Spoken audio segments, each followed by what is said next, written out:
Tuesday's historic verdict in the Derek Chauvin trial, the former Minneapolis police officer found guilty on all counts in the murder of George Floyd. ABC's TJ Holmes now with a recap of yesterday's events. Derek Chauvin is waking up behind bars this morning. The former Minneapolis police officer, now convicted murderer in the killing of George Floyd. We, the jury, in the above entitled matter as to count 1, unintentional second-degree murder while committing a felony, find the defendant guilty. Chauvin showed no emotion upon hearing the jury found him guilty of all 3 counts: second-degree murder, third-degree murder, and second-degree manslaughter. Are these your verdicts? So say you one, so say you all. Yes. The jury deliberated a total of 10.5 hours, weighing witness testimony and the significance of those 9 minutes and 29 seconds that Chauvin's knee was pressed into Floyd's neck. In their deliberations, jurors did not ask a single question to the judge or for any clarifications before announcing they'd made their decision. As the verdict was announced, the nation reacted. Some jumped for joy, some kneeled in relief. I would not call today's verdict justice, however, because justice implies true restoration. But it is accountability, which is the first step towards justice. Floyd's family waited 11 months for justice.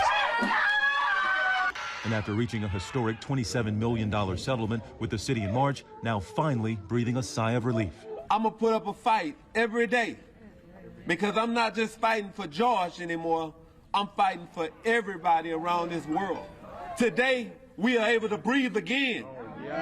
Nothing is going to make it all better, but at least, God, now there's some justice. Right. The family received a call from President Biden and Vice President Harris after the verdict.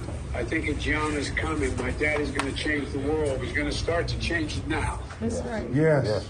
Amen. You've been incredible. You're an incredible family.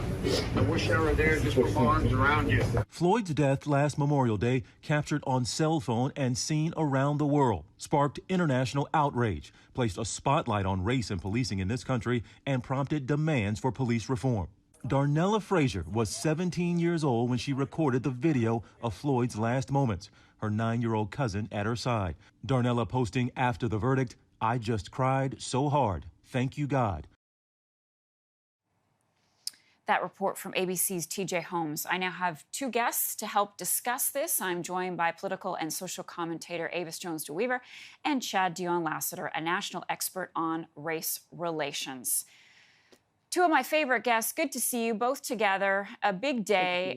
Chad, I want to start with you, getting your reaction to the news this morning that the Justice Department is opening an investigation now into the Minneapolis Police Department, looking at whether or not they routinely use excessive force. What do you make of that just a day after the verdict was handed down? I think it's monumental. For there has been historical challenges with that police department. But I think that we also have to put all of this in context. Dante Wright was just killed yesterday on the heels of the verdict. A 16-year-old black girl was killed. 5 years ago, Philando Castile was killed. 4 years after he was killed, the officer who killed him was acquitted. 7 years ago, in context, we had the birth of the Black Lives Matter movement on the heels of the killing of Mike Brown, as well as Eric Garner. And then 30 years ago, we had the trial of the century, as it was being framed at that time, with the beating and the acquittal of the 4 police officers in the Rodney King beating. And so, we still have lots of anti-racism work to do. We woke up this morning, we still have not had a law that bans chokeholds. We still don't have the Policing Justice Act named after George Floyd passed. And so we still have a lot of work to do. Avis? Absolutely agree. I mean, what we have seen with this particular verdict, it was supremely consequential. I feel so happy for this family, this one family that's been able to at least get some measure of justice and accountability for the murder of their loved one. But as was just detailed, this is just one isolated case. Unfortunately, this is an outlier. So my fear is that moving forward, people will think, okay, well, that problem was solved because we had this decision. No, the problem has not been solved. There's still a lot more that needs to be done. What were both of your reactions when you saw Chauvin quite willingly put his hands around his back to be cuffed. He did it almost instantly. What went through your mind, Avis, when you saw that image in the courthouse yesterday? Well, I thought he should. He's a murderer. That's what murderers do. They get handcuffed and they get walked back to prison, exactly where he belongs and exactly where he should be for the next 40 years. You know, it's been a long time in the coming, quite frankly, because he's not the first murderer to don a police uniform and use his power in order to subjugate, terrorize, and murder Black people. However, he is one of the first to actually receive some sort of accountability because of it. And so I think, you know, he was in that courtroom every day, just like we watched every day. And the reality is that he could not overcome the facts. He could not overcome the video evidence. He could not overcome the medical evidence. He could not overcome the fact that the police chief and several other police officers specifically said that what he did was not following police protocol. So, you know, there might have been a bit of, you know, white privilege within him to make him think that maybe he'll be able to overcome all that. But anybody with logic would have known that the odds were against him when he walked into that courtroom on that day. And Chad, what about you? Do you think then that one of the long-term consequences of the verdict yesterday is that the blue wall has really been broken? I mean, his former boss came out, who fired him, and testified against him.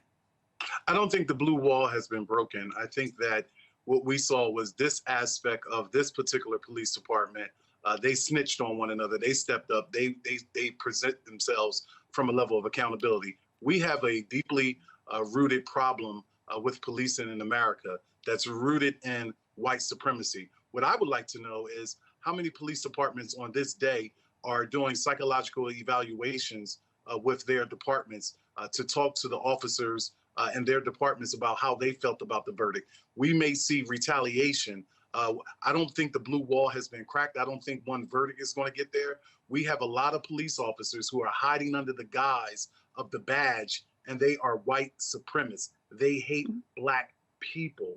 And it's time for us to not tiptoe through the tulips, sing "We Shall Overcome," Kumbaya, and call it for what it is. We have a problem in this democracy since the inception of this empire where people on the white side of the color line, not all white people, who are in power really have a hatred for Black people.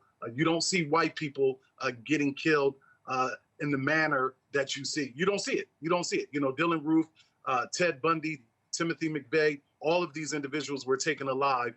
But you see a 16-year-old girl get killed yesterday on the heels of the verdict. And the mayor of that city tried to do the same thing that they did with Tamir Rice. They tried to not even humanize her. They tried to say, oh, she was a young woman. She was someone's daughter, someone's baby, someone's grandchild. She's dead on the heels of this verdict. Avis, final thought from you this morning on where we go from here so that this is not a wasted moment. Well, where we go from here is we understand that we do have power that we can exert, and we have been exerting it, and we have to keep up the pressure. Yes, everything that's been happening in the streets has been critically important, but there's also other work that needs to be done on the voting and the legislative side.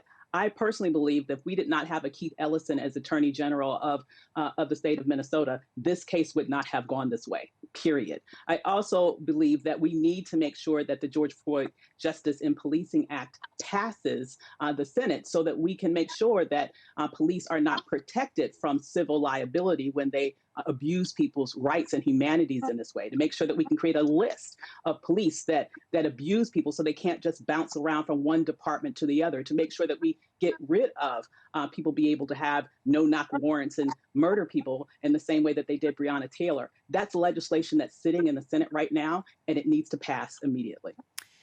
Avis and Chad, thank you so much. As always, really appreciate your time with us. Thanks for having us. You're welcome.